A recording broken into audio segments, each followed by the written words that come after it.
मैंने बीएड अपने घर पर पहले कर लिया था, लेकिन जब एमएड करने की बारी आई थी तब तक मेरी शादी हो चुकी थी और मैं अपने ससुराल से ही अप डाउन करती थी।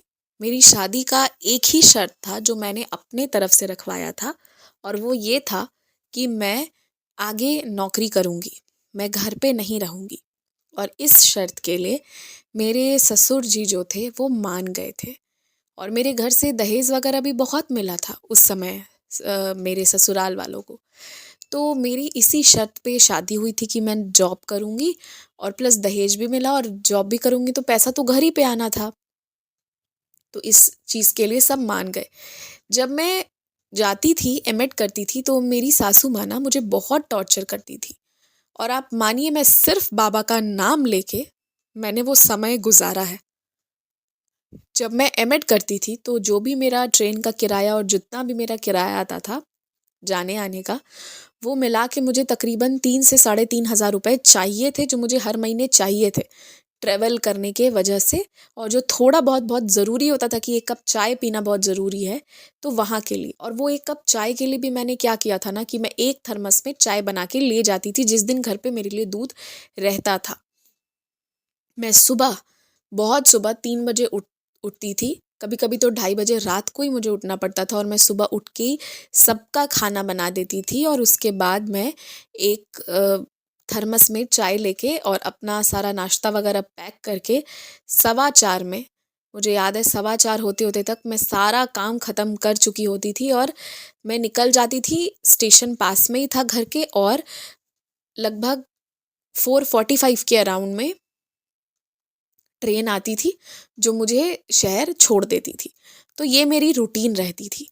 अब मैं आपको बताती हूँ कि उन दिनों मैं सिर्फ बाबा का नाम लेती थी, और मैं बाबा की सचरित नहीं पढ़ पाती थी। वो ग्रंथ मेरे पास थी, मैं उसे पढ़ नहीं पाती थी, क्योंकि जब मैं ट्रेन पे रहती थी ना तो मुझे नींद बहुत आती थी।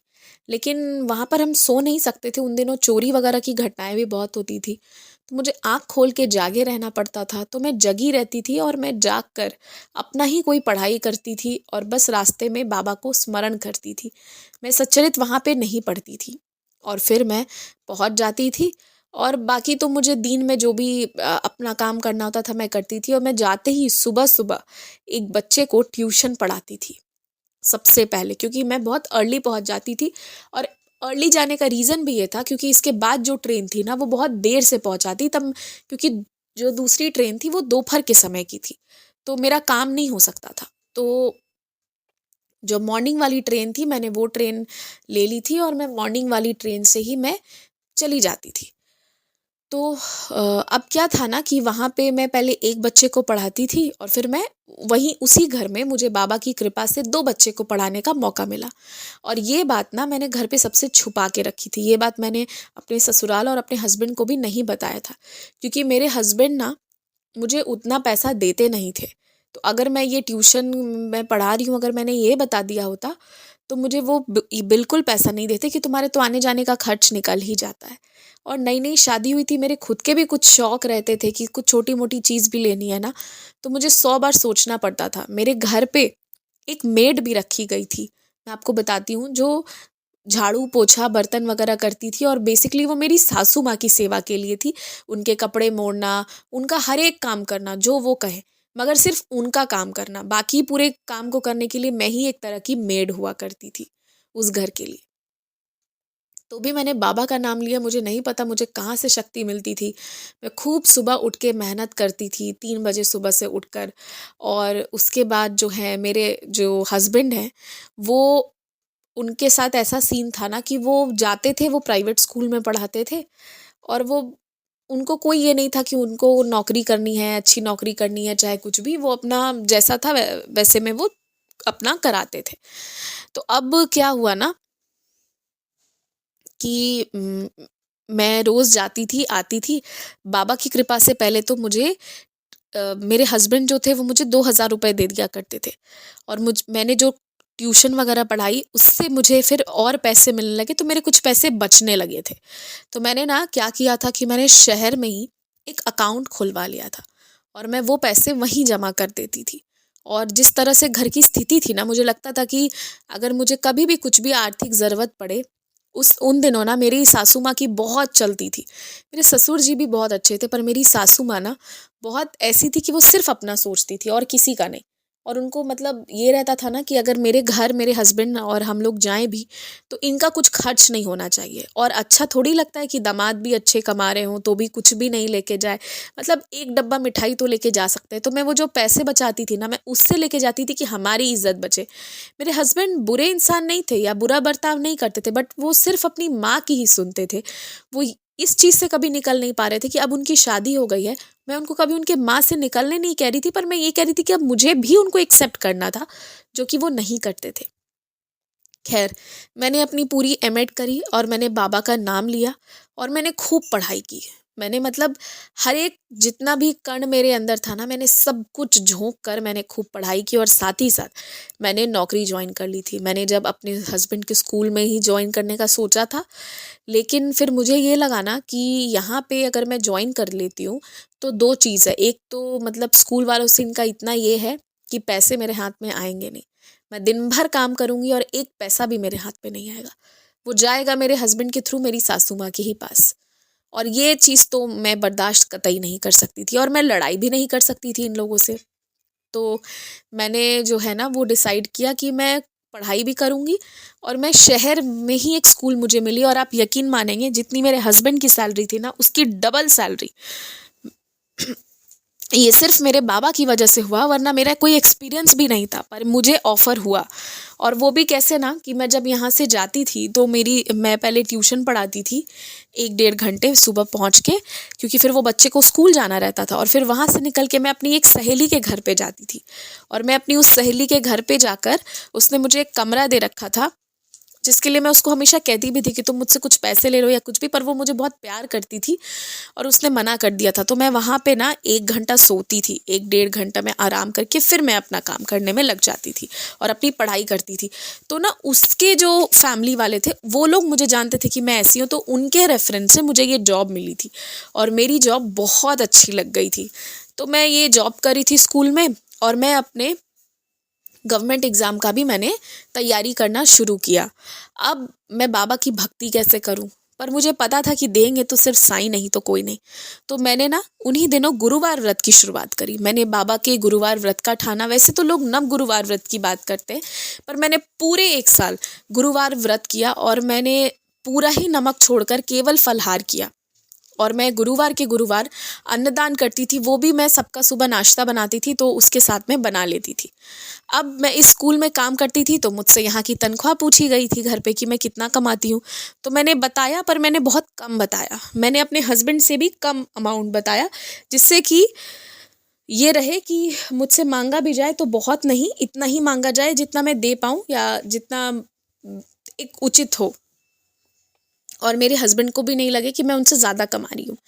तो मैंने वो चीज़ बताई और मेरी सासू माँ मेरे से उस समय मतलब उन्होंने ये रूल बना के रखा था कि 10,000 रुपये मुझे मेरी सासू माँ को देने पड़ते थे। 10,000 रुपये मेरी तनख्वाह की उनके पास जाती थी और उसके अलावा जो और भी एक्सपेंसेस होता था तो वो 50% मेरे हस्बैंड करते थे और 50% मैं करती थी। इस तरह से रहता था। पर बाबा की कृपा से मैंने अपना एक अकाउंट शहर में खोल रखा था और मेरे पैसे बहुत बचते थे और मेरा निजी कुछ ज़्यादा खर्च नहीं रहता था। मेरा निजी खर्च वही ट्रांसपोर्ट और चाय वगैरह का मिला के 3 साढ़े 3 हज़ार था, वो 4 हज़ार आप लगा लो। मेरे खुद के 4 हज़ार ही खर्च थे, उससे ज़्यादा मेरा खुद का नहीं था, तो मेरे पैसे भी बहुत बचते थे। ये बाबा की बहुत कृपा रही। फिर 1 साल ना मेरे लिए बहुत कठिन था। सुबह उठना, घर का काम करना, फिर स्कूल जाके भी पढ़ाना और अपना खुद का भी पढ़ना। लेकिन मैंने खूब दिल लगाकर पढ़ाई करी। मैं आखिरी आखिरी तक मैं कोशिश करती रही कि मैं कितना पढ़ूँ, मैं कैसे भी करके मैं सब कुछ कर लूँ। उसके बाद ऐसा हुआ ना कि मेरे साईं की ऐसी कृपा हुई कि मुझे एक गवर्नमेंट सीट मिल गई और मेरा गवर्नमेंट स्कूल में बतौर टीचर मेरी अपॉइंटमेंट हो गई। और ये जिस दिन रिज़ल्ट आया ना, उस दिन मेरी खुशी का ठिकाना नहीं था। मेरे पेरेंट्स भी बहुत खुश थे, मेरे ससुर जी भी बहुत खुश थे। अगर कोई खुश नहीं था तो वो मेरी सासू माँ थी जो खुश नहीं थी। पर पहली बार मैंने देखा कि मेरे हस्बैंड जो है ना वो भी बहुत खुश हुए इस चीज़ से कि हाँ, मैंने कुछ अच्छा किया है। और मैंने अपने हस्बैंड को भी बहुत खुश होते इस तरह से ऐसे करते हुए देखा। तो ये चीज़ देखकर मुझे बहुत अच्छी लगी। और मेरी कई जगह उसके बाद पोस्टिंग होते गई, कभी यहाँ कभी वहाँ। तो जहाँ भी होता था और मतलब कुछ लोग पहचान के भी थे, तो फिर मैंने क्या किया ना, मतलब 1 साल तो मैं जिस शहर में मैं पहले जाती थी ना, उसी से थोड़ा आगे मेरी पोस्टिंग हुई थी, तो मैं पहले वहाँ जाके करती थी। फिर उसके बाद मैंने पास वाले ही स्कूल में मेरी पोस्टिंग हो गई। ये भी बाबा की बहुत बड़ी चमत्कार थी। ना तो मेरे पैसे लगे ना कुछ भी, बस हो गया मेरा वो काम, बाबा ने बहुत बड़ा काम करवा दिया और मेरी पास की पोस्टिंग हो गई। फिर मैं आराम से मैं स्कूल भी जाने लगी और मैं अच्छे से रहने लगी। तो मैं ये कहूँगी कि मैंने जो बाबा की जितनी भक्ति की, मुझे बहुत उसका एक फल मिला, ये चीज़ मैं कहूँगी। और फिर मेरे हस्बैंड भी ना बहुत ऐसे कॉन्फिडेंट हो गए लाइफ को लेके कि नहीं ठीक है, ये तो है, ये अच्छा कर रही है। और मेरे हस्बैंड फिर मेरे पे बहुत भरोसा करने लगे, बहुत उनका फिर ऐसा लगा ना कि पहली बार उसके बाद उन्होंने जो है ना वो मुझे एज अ जीवन साथी एक्सेप्ट किया, और एक कॉन्फिडेंस के साथ कि ठीक है ये अब देख लेगी, ये सब संभाल लेगी। और उसके बाद वो भी जो है ना, वो भी फिर मैंने उनको भी देखा कि उसके बाद मेरे हस्बैंड भी और मेहनत करने लगे। आश्चर्य आपको इस बात का होगा कि मेरी सासू माँ घर में बहुत कलह करती थी, बहुत ज़्यादा। तो ये ना मेरे हस्बैंड का फिर किया हुआ था, क्योंकि मेरे हस्बैंड और 4 भाई थे, ठीक है? और सब में सबसे गुणी, सब कुछ करते हुए करने वाली मैं थी, तो मुझे ही सबसे ज़्यादा बोला जाता था। तो फिर मेरे हस्बैंड ने एक बहुत बड़ा स्टेप लिया। उन्होंने मतलब सासू माँ से कहा, मेरे हस्बैंड ना 3rd थे, ठीक है? फर्स्ट सेकंड के बाद 3rd भाई थे। तो उन्होंने मतलब अपनी माँ से कहा कि माँ, जो रोज़-रोज़ की लड़ाई झगड़े और जो भी सारी चीज़ें होती हैं, तो अब आप हमें बताएँ कि जैसे ये जो हमारे ससुराल का घर था ना, वो 4 फ्लोर का था। तो क्या हम ऊपर के फ्लोर पे शिफ्ट हो जाएँ, हम अपना अलग किचन अपना सब अलग रखें, या अगर आपको ठीक नहीं लगता है कि हम इसी घर पे अलग रहें, तो क्या हम अलग से कहीं अपना मकान ले लें? मेरी सासू माँ ने इस बात पर जितना कलेश किया था ना, ये तो मैं बता नहीं सकती आपको। और मैंने ये चीज़ नहीं कही थी, ये चीज़ मेरे हस्बैंड की कही हुई थी, पर सुनाया मुझे बहुत गया था कि मैंने ये चीज़ कहा, वो घर अलग करने का जो भी है, मैंने सब कुछ बाबा पे छोड़ दिया था, हर एक चीज़ मैंने बाबा पे छोड़ी। और फिर बाबा की ऐसी कृपा हुई ना कि मेरी सासू माँ इतना कलह करने लग गई ना, इतना एक्सट्रीम पे पहुंच गई कि मेरे हस्बैंड ने कहा कि हम यहाँ रहेंगे ही नहीं। और फिर मैं और मेरे हस्बैंड जो थे, हम लोग घर छोड़ के जा रहे थे। लेकिन उसी समय मेरी सासू माँ गिर गई, और उसके बाद उनको उनकी सेवा करने के लिए बाकी जो 2 बहुएँ थी, उनमें से कोई भी रेडी नहीं था। तो फिर हमारा फिर ये हुआ ना कि हमें कुछ दिन वहाँ पर और रहने के लिए बोला गया कि अब हम कुछ दिन और एटलीस्ट रह जाएँ।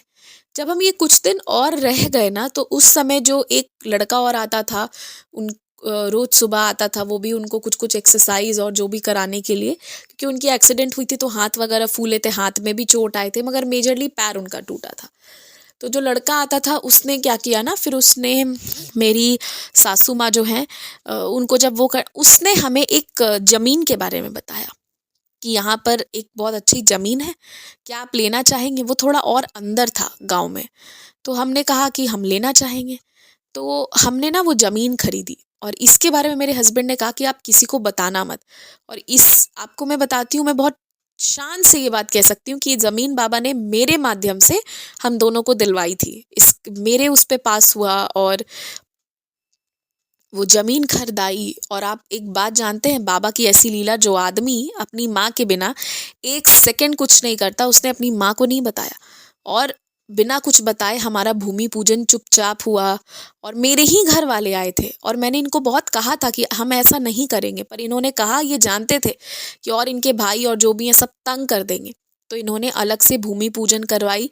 और आप एक चीज़ और जान लो कि हमारे घर बनने की प्रक्रिया शुरू हो गई, और जब हमारे पूरा एक तल्ला और दूसरा मंजिला बन गया ना, तब हमारे बच्चे हो गए, और हमारे बच्चे छोटे छोटे थे।